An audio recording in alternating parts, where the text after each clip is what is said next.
What up, Hell Biscuits? It's your girl Skitten, back at it again.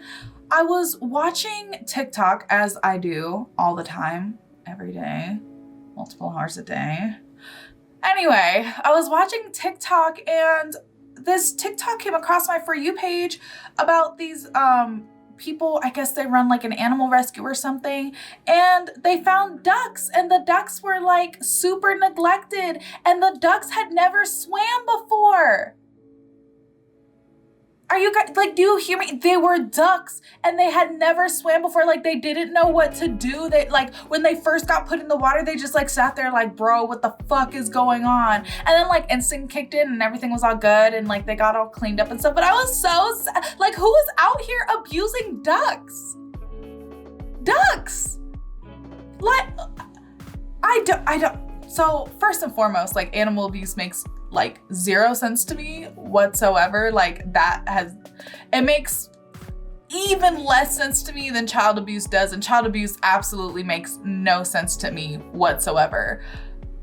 But like, somehow animal abuse is even not, I won't say worse. I don't like that I don't like the comparative aspect of the term worse in regards to these. But let's just say, like, it boggles my mind even more somehow. Like, I don't even know. Anti-Who's-ins, I hope you guys are doing well. I hope you guys are staying safe and sanitized. And anybody who has been caught abusing and or neglecting ducks should be sent to the island of seductive women, Cannibals. That's the title of today's video. It's from Linfamy. It is Japanese Buddhist lore. I'm super excited to learn about it. I'd be even more excited to find it because can you imagine? Can you imagine? We just ship off criminals to the island of seductive women Hannibals. I guess women Hannibals works too. Women cannibals, they die happy, right? So then it takes, you know, the whole like cruelty aspect out of the death penalty. I don't know. I support this. Let's see what's really going on though. Without further ado, let's go ahead and get started. In Hindu and Buddhist scriptures, there are demonic beings called Ratsetsu. Some call them man-eaters. You may be surprised to hear that demons are a huge part of Buddhism, especially female demons who seduce men. Old Japanese Buddhist writings are full of stories about men falling to temptation. Medieval monks thought of women the way school shooters think of women, with absolute terror. Linfamy! It has long been a fantasy of men to travel to a land inhabited by beautiful and seductive women, ready and willing to ignore them, just like in real life. Hot. These fantasies were common, but in Japanese Buddhist writings, they were morality tales used to teach monks to stay away from the coochie. In one tale of the cooch, some men went to a land of women and became prostitutes. At first, life... Sorry, I'm gonna pause this. Can we talk about how funny the word coochie is? And I use it. Like, I use it in my day-to-day life. I stay talking about coochie. And it's just it's so funny. It's just such... Say it. Say it with me. Coochie. Coochie. Coochie. Like, no matter how you slice it, that's a funny-ass word.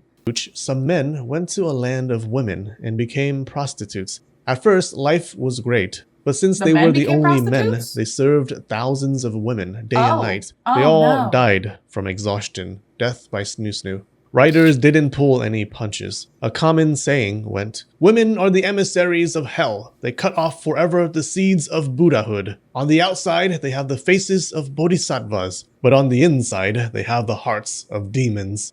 The Ratsetsu was... Emissary of hell? Hold on.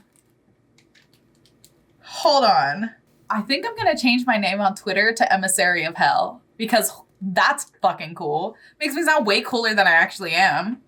Part of this tradition of morality tales. Now there are male Ratsetsu, but who gives a shit? The female Ratsetsu is a creature that can change into a scorching hot woman who starts Australian wildfires. If you're a man and you meet one, this cannibalistic creature would seduce you and then she would swallow you. That's the good news. But then she would eat you too.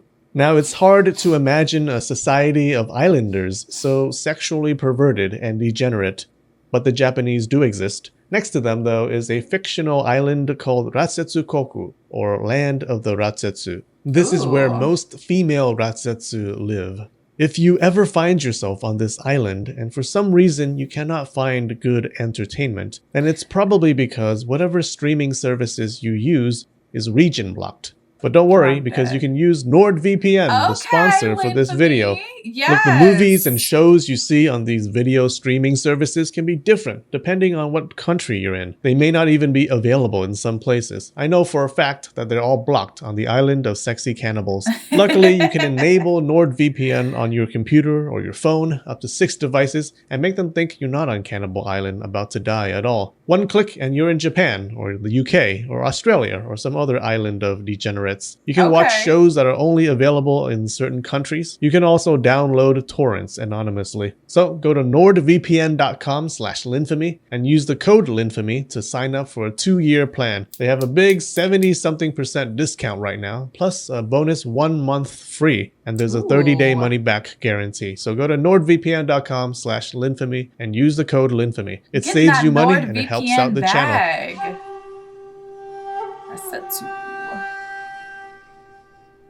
The first Japanese mention of the island of the Ratsetsu was in a story from the 1100s called How Sokara and 500 merchants went to the land of the Ratsetsu. It was an Indian story that made its way to Japan.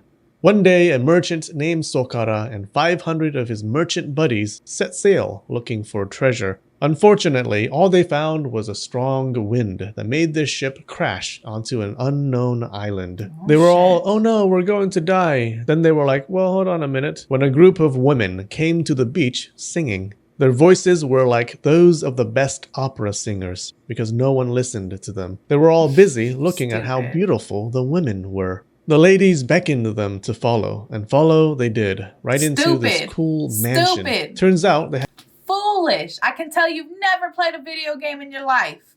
Never watched a single horror movie. Crashed on some fantasy island of gorgeous women who were just waiting for men to come, just waiting for a chance to satisfy their desires. Each man was free to pick any woman to be his wife, and for some time they lived in bliss. Now, some of the men probably already had wives, but you know what they say, what happens in Ratsetsukoku stays in Ratsetsukoku, and for things that don't, there's penicillin. Only one man thought he smelled something fishy, and it wasn't between the island women's legs. The leader of the expedition, Sokara, snooped around the island, and in a place far from any undulating bodies, he found their secret. It was a cave, and scattered on the ground were bones, bits of flesh, and entire corpses. There were men locked behind bars, some of them missing limbs. He had found a prison for men. One prisoner told Sokara that he too used to be a merchant. His ship crashed, and the women welcomed him and his crew. They lived in sexual pleasure. All their needs were met, until another ship crashed. He and his men were thrown in prison. The women cut the tendons on their feet so they couldn't run, kept them there for food. It's all fun and games until someone gets eaten. He warned Sokara that the women were Ratsetsu demons and they should run away. Sokara told his men what he saw, but their ship was wrecked. How could they escape? Some of the merchants fell down and prayed to the Bodhisattva Kannon. And she actually responded. Surprising, because nowadays, now that she's all famous, she never responds. You've changed, Bodhisattva. A great white horse galloped by. Sokara and some of his men grabbed on as it flew over the waters. The women saw this and changed to their true demonic forms to chase after them. One of the men on the horse made the mistake of thinking of his new wife's beautiful face and lost his grip. He fell into the sea and was gobbled up by the demons. Oh my god. 2 years later, Sokara was at home. He thought his little adventure long. Wait, what about the rest of his crew? He just left the rest of his crew there? So how many people could fit on the horse realistically? Maybe 3? Maybe 3 of them? So you just left your whole crew there to get eaten? That's fucked up. That's fucked. long ago was behind him. But while he was in bed, his Rasetsu wife appeared. She looked beautiful and told him to return to the island. But Sokara had a good head on his shoulders, and he thought with it. I will kill you if you don't go away, he said. His wife stormed off to the palace to complain to the king, and the king fell madly in lust with her. Sokara heard the news and ran over to warn the king. She's a man-eater, your dumb majesty, he said. Unfortunately, his dumb majesty had given in to desire and spent 3 days in bed with the demon. After 3 days, the Rasetsu woman exited the room with blood flowing down her lips. All that was left of the king was a pool of crimson and hair. Having your king slayed usually makes you mad. Just ask any chess player. Sokara gathered an army and attacked the island, killing all the Rasetsu. Afterwards, he became king of the island, and his descendants live on it to this day. There are many versions of this story in Buddhist writings. Some say it's an origin story of Sri Lanka. Some say Sokara was the Buddha in a past life, and the story was an allegory of him escaping his desires and ascending to nirvana. The island is even in the Lotus Sutra, one of the main Buddhist texts. In it, the Bodhisattva canon is supposed to protect you from 10 great dangers. One of them is the danger of being shipwrecked on an island of man-eating demons. Very specific for some reason. In the Lotus Sutra, the demons are actually male, not female. Later stories change. Because we all know who the real demons are. Even back then, they knew. It to an island of female demons, which stuck when the stories traveled to China and Japan. Right. Pero like, ¿dónde está?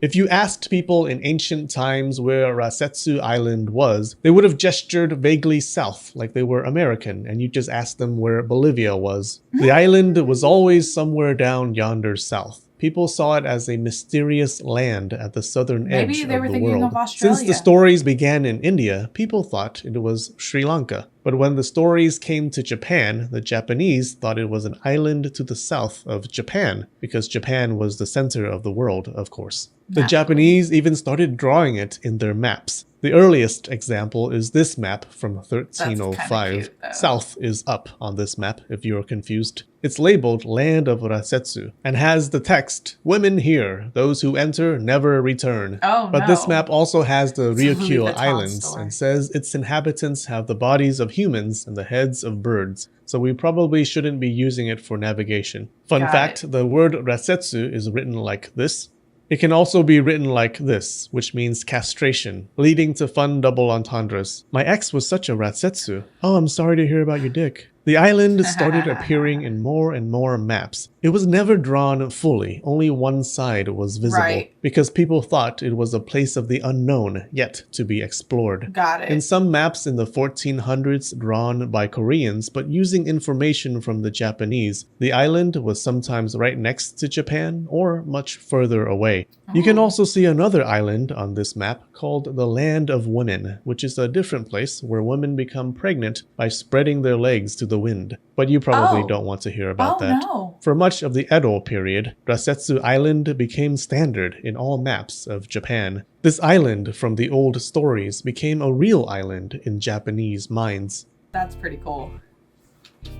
That's pretty dope. I enjoyed that. I love folklore, and so many cultures just have such rich, like, rich and detailed folklore, and they always demonize women. I don't know. I don't know why, but they don't like us very much. I hope you guys enjoyed the video. Don't forget to leave your reaction requests and recommendations down in the comments below. And other than that, peace out, Ho Biscuits. It's Skittin' Lit.